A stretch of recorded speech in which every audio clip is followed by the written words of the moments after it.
Hi, this is Dr. Villanueva, Chief Health Coach for Modern Holistic Health. Today we are going to be discussing the GAD or GAD mutation and how that can influence the GABA levels in our brain chemistry.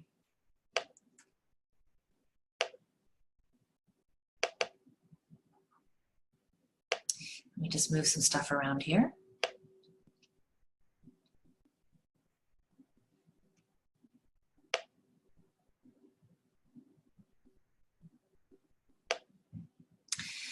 So the causes of GABA imbalance can be many. And if you listen to any of my other presentations on brain chemistry, you will remember that just like with serotonin or dopamine levels or norepinephrine levels, your brain chemicals can be influenced by a number of different factors, including malnutrition, environmental toxins, leaky gut, stress, and even prescription medications. But what about our genetics? You know, our genetics can also have an influence on the levels of our different brain chemicals, and that trickles down to how we feel and how we function neurologically. The GAD gene is responsible for the conversion of glutamic acid into the neurotransmitter GABA. What's very interesting is that the precursor of GABA, which is the glutamic acid, is a stimulant neurotransmitter in the brain.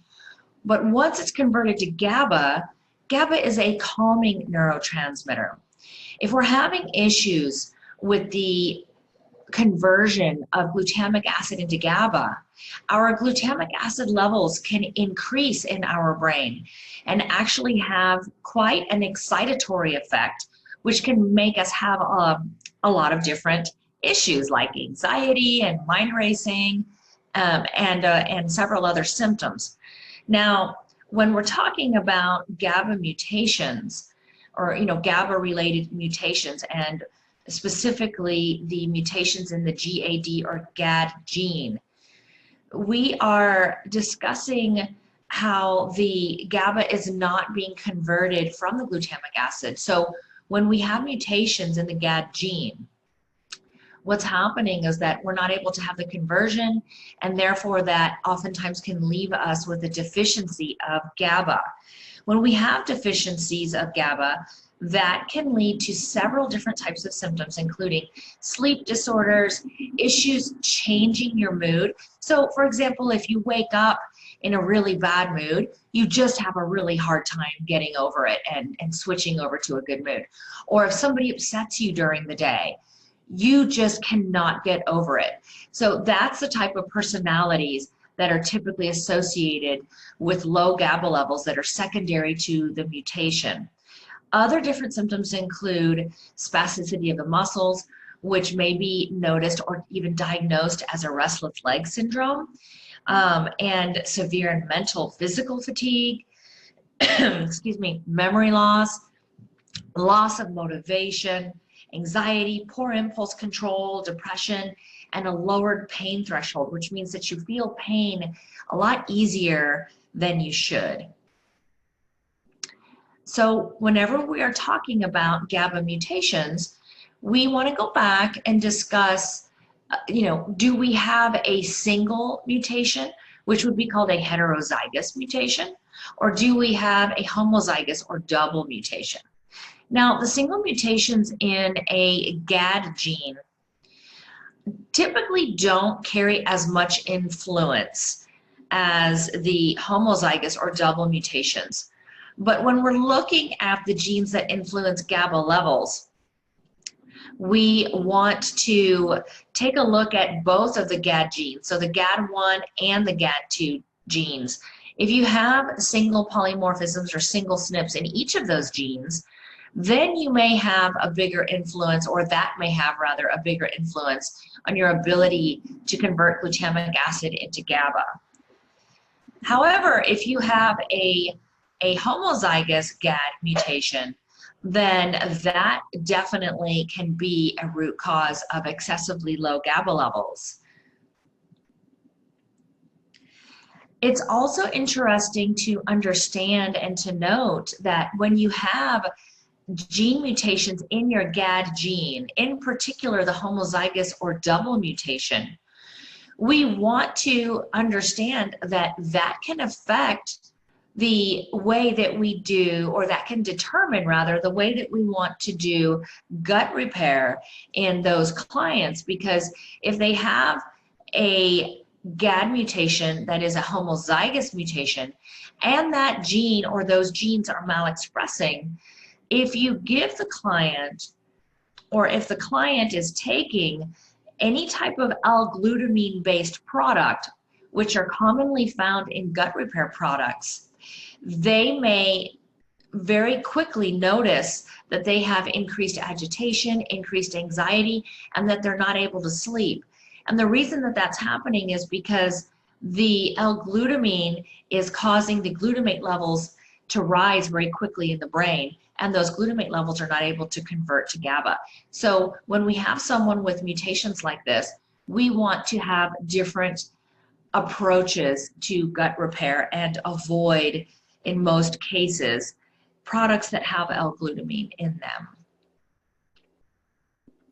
We also want to look at methylation genes. Whenever we are looking at genetics and how they play a role in influencing not only our brain chemistry, but our body chemistry as a whole, we really want to look at a bigger picture. Let's remember that just because you have a gene mutation in a particular gene, it is not telling us that you are doomed to have a particular problem, all right? It is just showing us how it can influence and change the biochemistry or the neurochemistry. And we really want to look at a bigger picture. So when we're looking at brain chemistry cases, we are looking at many different possible root causes, and we're trying to identify what those causes could be and if they're playing a factor in why the person is struggling with brain chemistry imbalance. We do look at the genes that are influencing the brain chemistry, but we also look at other genes that have an indirect effect on brain chemistry. And so in this case, you know, we're also looking at methylation genes. And you'll hear me talk a lot about methylation genes because they don't just affect some of the brain chemicals like dopamine and serotonin, but they affect over 250 different chemical reactions in the body. These are like your main engine drivers in your body. And if these guys are not working optimally, it's going to trickle down to 250 different chemical reactions or 250 other different, you know, engines, so to speak, in your body. And that's definitely going to affect brain chemistry. So we definitely want to make sure that we take a look at other genes and not just the neurotransmitter related genes. Other factors also to consider with GABA production is that if we are low in our GABA, it's not always going to be just a gene mutation. And even if you see the gene mutation, we don't want to make the assumption that, oh my gosh, that's the only thing that's causing the low GABA in this particular client. We want to take a look also at nutritional deficiencies. If we are deficient in different vitamins or minerals or amino acids or even fatty acids, so B6, L-theanine, you know, GABA, glutamine, we want to look at a lot of these other nutrients that we need that help drive the conversions and production of GABA levels. And if we are deficient in any of these things, we need to take a few steps back and figure out why we're deficient. Are we having malabsorption issues, maybe secondary to leaky gut? Are we having infections, environmental toxins, heavy metals? What else is going on that is causing the lack of other nutrients that are needed, perhaps to make our GABA? Here's a case study of a 26-year-old male that came to us having many different symptoms. His biggest symptom was that he had absolutely no motivation. This young man is a pharmacist, and he understood the detrimental and dangerous effects that the pharmaceutical route could cause for him, and he wanted to avoid that.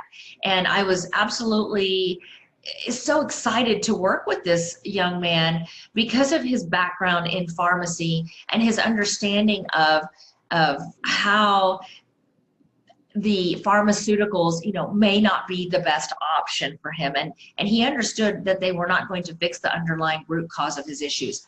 So he was having so much apathy, lack of motivation. He was having trouble sleeping. He was having severe brain fog, decreased memory recall. He was having restless leg syndrome at night. So he was having muscle twitching. He pretty much had every symptom in the book when it came to his to how he was feeling and having low GABA levels. He had pretty much every symptom that came with that. And when we tested him, which was in October, we could see that his GABA levels were definitely low, but he also had low serotonin, he had low dopamine, low norepinephrine. He was pretty much low in almost all of his neurotransmitters, as you can see here. We did a lot of testing with him because we needed to find what were the root causes of his low neurotransmitters. And amongst the different issues that we found, one of the big contributing factors with him just so happened to be that he had a double GAD mutation. If you look down here in the red, you can see that he had a plus plus, which is a homozygous GAD mutation. We just for simplicity, we'll call that a double mutation.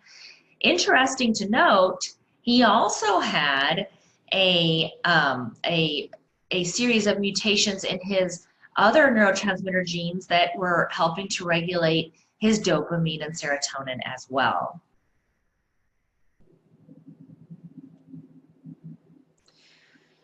And this was taken 4 months later, and we started addressing what we found based on the data.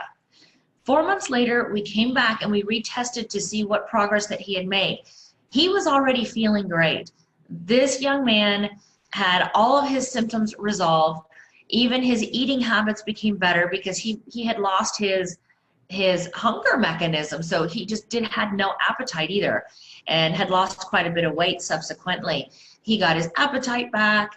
He actually started dating someone. He was smiling when he came in.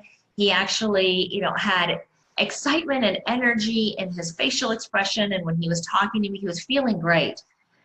And that's wonderful. We want that subjective data. We want to know how the person is feeling because that's super important, especially to him, right? He wants to feel better.